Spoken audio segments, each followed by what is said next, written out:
Karibu kwenye simulizi yetu ya Siri ya Nyota, sehemu ya 4.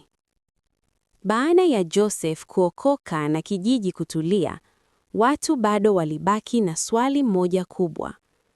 Hii nyota kali ilikuwa nini hasa?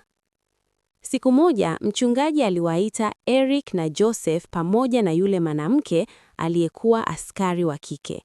Akawaambia, nyota kali si uzuri wala pesa, ni nguvu ya ushawishi inayotokana na tamaa ya ndani ya mtu. Jini hakuleta kitu kipya, alichochea kile kilichokuwa tayari mioyoni mwenu. Eric alinyamaza. Alikumbuka jinsi alivyopenda sifa na kuvutiwa na wanawake.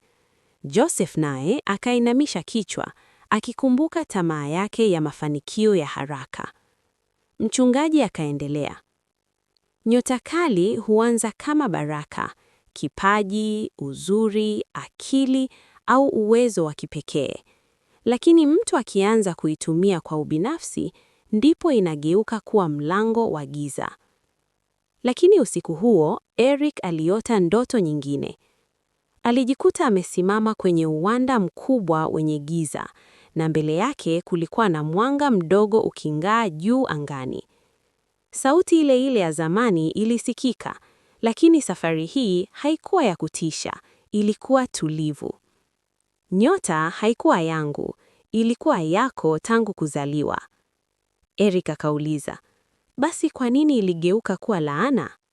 Sauti ikajibu, kwa sababu uliamini nguvu iko kwenye mvuto, si kwenye tabia. Nyota ya kweli huwaka kwa wema, ikichanganywa na kiburi au tamaa hugeuka moto unaoteketeza. Eric alipoamka alihisi amani kubwa moyoni. Akaelewa kitu kikubwa. Jini hakuwa chanzo cha nyota, alikuwa kivuli tu kilichokaa juu ya tamaa ya mwanadamu. Siku zilizofuata, Eric na Joseph waliinua vijana wa kijiji, wakaanza kuwafundisha. Kipaji ni zawadi. Uzuri ni mtihani. Mafanikio bila maadili ni mtego.